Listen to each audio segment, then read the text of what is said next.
If you ever lived in the UK, you probably already paid reparations in your lifetime.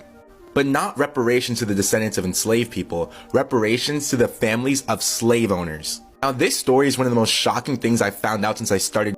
So in 2018, the UK Treasury's Twitter account put out a post that said surprising hashtag Friday fact. And what exactly was this surprising fact? The tweet told UK citizens that millions of you helped end the slave trade through your taxes.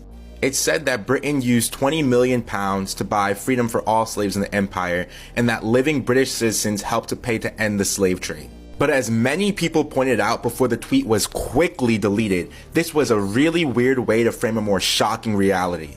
Britain borrowed £20 million, which is estimated to be the modern equivalent of £17 billion with a B, to pay slave owners after slavery was abolished. This means British taxpayers were compensating slave owners and their descendants until 2015 when the debt was finally paid off. In the words of a man mentioned in the Guardian article about this, so basically, my father and his children and grandchildren have been paying taxes to compensate those who enslaved our ancestors, and you want me to be proud of that fact? Are you fucking insane? And better yet, the University College of London did the Lord's work by compiling a list of 46,000 individuals and groups who received government payouts related to the abolition of slavery. And this included powerful and wealthy British elites like the family of David Cameron, and he was the conservative prime minister who had the audacity to go to Jamaica and say no to reparations while telling them, and I quote, that they should move on from the painful legacy of slavery. But the list also included everyday middle to upper middle class British families, who some of whom I assume are the type of people to sit around the dinner table and scoff at the idea of giving black people reparations because no one today was enslaved. And some of these records clearly show the investments made with that money and how those assets have been passed down to the living descendants of these slave owners who are the heirs of their family's estate.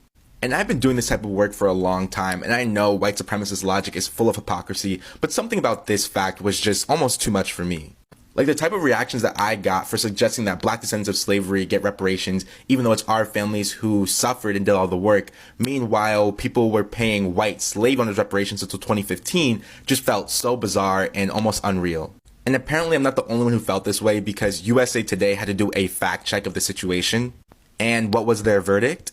That it was 100% true. And this is something we only know because of a slip up on Twitter. Who knows what else is out there to uncover? I guess it's going to be a long year.